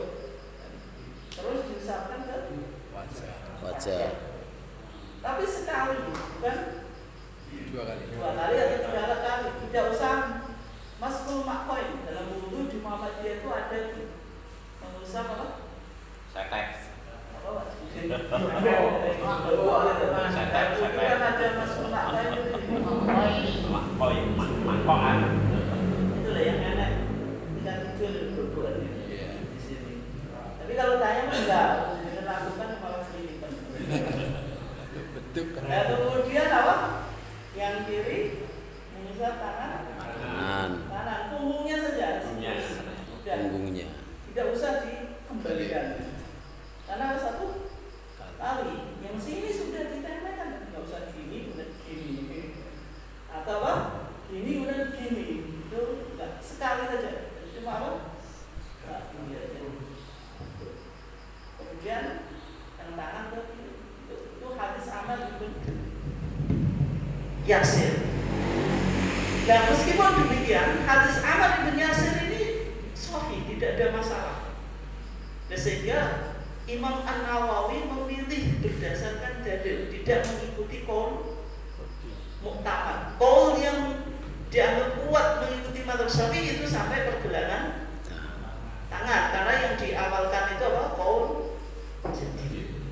Artinya itu dalam bermadzhab itu tidak selalu mengikuti dalil yang dianggap apa? Rajih. Oke. Nah kemudian ini Pak, ini yang penting. Ketika saya di rumahnya Pak Masud ini dibaca dulu, Pak Masud agak lupa saya, tapi saya dengarkan dulu bukunya di bawah. Masih ingat atau enggak? Lupa kalau Pak Darto. Nah ini di Tanwirul Qulub Muhammad Amin Al-Qurdi. Coba bagaimana yang dikatakan? Wa man lam yuqallid wahidan minhum, siapa yang tidak bertaklid kepada seseorang dari mereka, dari 4 mazhab. Wa qala, dan dia mengatakan ana a'malu bil kitab wa sunnah, saya mengikuti atau beramal dengan Al-Qur'an dan sunnah. Mudjaliyan fahmal ahkam minhuma, dia mengklaim bisa memahami hukum dari Quran dan sunnah. Maka dikatakan apa? Fala yuslamu lahu, pendapat itu tidak bisa diterima. Bal, pendapatnya tadi, klaimnya tadi tidak bisa diterima. Bal, bahkan orang itu apa? Huwa mukhtiun, salah, dzalun, sesat untuk dirinya sendiri, mudillun, menyesatkan orang lain. Jadi kalau jenengan ditanya, kok melakukan ini? Saya mengikuti Quran dan Sunnah. Soalnya jenengan bisa melakukan apa? Istinbat. Berarti jenengan apa? Mukhti, salah, dzalun, sesat untuk dirinya sendiri dan menyesatkan orang. Siyama fi hadzal zaman alladzi amma fihi al-fisqu, terutama dalam masa ini yang kefasikan itu sudah umum. Wa kathrat fihi da'wa al-batilah, dan banyak di zaman ini apa? Klaim-klaim kebatilan. Saya yakin ada orang yang kembali pada Quran dan Sunnah, kembali saja salah. Jadi dulu pernah meninggalkan, sekarang kembali. Jangan merujuk kepada Quran dan Sunnah. Berarti dulu mentalak Quran, sekarang rujuk kembali. Lagu natat. Itu klaim kebatilan.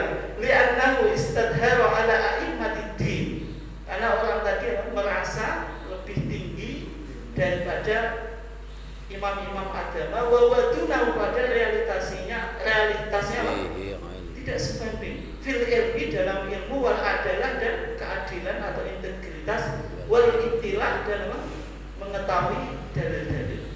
Artinya tidak ada jalan kecuali apa? Taklid. Kemudian kalau Muhammadiyah ini saya simpulkan singkat saja karena waktunya nggak cukup ya. Intinya semua imam 4 itu sepakat idza shahhal haditsu fa huwa madhhabi. Kalau hadis itu sahih maka itu madhhabi. Misalnya Imam Ahmad ini yang menarik, la tuqallid, ini jangan kau taklid kepada aku, wala tuqallid Malikan wala Syafi'i wala Al-Auza'i wala Thawri. Janganlah taklid Malik, Syafi'i, Auza'i dan Thawri. Tapi yang dikatakan Imam Ahmad apa? Wa khudh min haitsu akhadhu, ambillah dari mana mereka mengambil, maksudnya kembali pada Quran dan sunnah. Artinya ketika Muhammadiyah memilih tidak bermadhab, itu justru mengakomodir pandangan-pandangan ulama 4 ini dan mengikuti wasiat mereka untuk kembali pada Quran dan Sunnah. Dalam artian Muhammadiyah tidak merendahkan Imam 4 ini, justru semakin menghormati karena pendapat mereka itu bisa diakomodir dalam satu masalah. Mungkin dalam sholat saja kan Muhammadiyah bisa jadi semuanya itu apa? Bisa mewakili. Misalnya ketika kita takbir sembunyi sama dengan madzhab Syafi'i. Ketika kita apa? Doa iftitah pakai Allahumma baik sama dengan madzhab apa? Hambali. Gitu. Ketika isti'adzah itu dibaca di setiap rakaat sama dengan madzhab Syafi'i. Ketika bismillah itu boleh jahron, berarti sama dengan madzhab Syafi'i. Ketika siron sama dengan madzhab Hambali. Itu Muhammadiyah itu. Ya, artinya Muhammadiyah dari 2 pendapat ini memilih kembali pada Quran dan Sunnah dan tidak mengakui adanya apa? Kewajiban untuk bertaklid, untuk bermadzhab mengikuti salah satu. Tapi kesimpulannya tadi Muhammadiyah tidak bermadzhab dan juga tidak anti madzhab. Kemudian yang kedua, yang kedua ketika dipanggil waktunya udah mau. Kasihan yang lain. Ya. Yang kedua tentang qut baladi itu, kenapa kok tidak pakai uang, Pak ya? Iya. Yang zakat fitri kan? Ya, uang. Kenapa kok nggak pakai uang? Kenapa kok boleh pakai uang? Dalam pandangan Muhammadiyah kan 2. Maksudnya zakat fitri itu boleh pakai apa? Makanan pokok. Makanan pokok boleh pakai Uang. Dari pandangan jumhur ulama, yaitu apa? Syafi'i, Maliki dan Hambali tidak mensahkan zakat fitri dengan uang atau bin mukut dengan apa? Uang. Kecuali madzhab apa? Hanafi. Imam Abu Hanifah membolehkan. Syafi'i tidak boleh. Tidak boleh. Meskipun orang yang bermadzhab Syafi'iyah lakukan kontekstualisasi, Pak. Sekarang kan tidak ada orang konsisten bermadzhab secara totalitas. Madzhab Syafi'iyah wanita di luar sholat itu harus sadar. Tapi berapa persen pondok salafiyah yang Teroris. Kemudian juga ketika tawaf itu kalau nyentuh kulit kan batal. Ketika di sana biasanya melakukan intikal madzhab, pindah madzhab mengikuti madzhab yang tidak membatalkan. Misalnya madzhab apa? Hanafi. Pada jual beli Dan itu namanya intikal, pindah ke madzhab. Karena misalnya untuk menghindari kelupaan niat itu boleh niat apa dalam puasa Ramadan di malam hari awal bulan Ramadan itu pindah mengikuti madzhab apa? Maliki. Kalau dalam madzhab Syafi'i niat itu kan harus itu artinya dalam bermadzhab pun dalam beberapa hal itu tidak bisa apa? Konsisten, meskipun dalam teori mereka itu diperbolehkan. Dalam kitab Fathul Mu'in itu ada pembahasan apa? Intikal madzhab. Nah, di situ kalau tadi dengan qimah tadi, dengan uang itu hanya madzhab apa? Hanafi. Kalau madzhab Zaidi malah mengatakan bayar qimah itu boleh, tetapi kalau ada uzur, artinya diprioritaskan apa? Makanan pokok, ketika tidak ditemukan makanan pokok baru pakai uang. Tapi kalau madzhab Imam Abu Hanifah itu langsung pakai uang.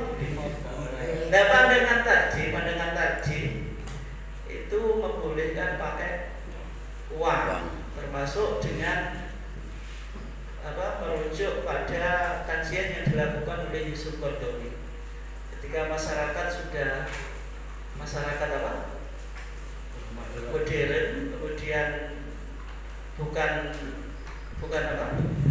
Bukan agraris itu, maka dengan uang itu dianggap lebih Simpel. lebih efektif dan lebih mudah. Mudah. Itu kalau di fatwa tadi semacam itu. Mungkin demikian ya karena waktunya jelas. Ya. Terima kasih Bapak dan saudara sekalian atas kehadirannya. Kita tutup dengan kafaratul majlis. Wassalamualaikum warahmatullahi wabarakatuh.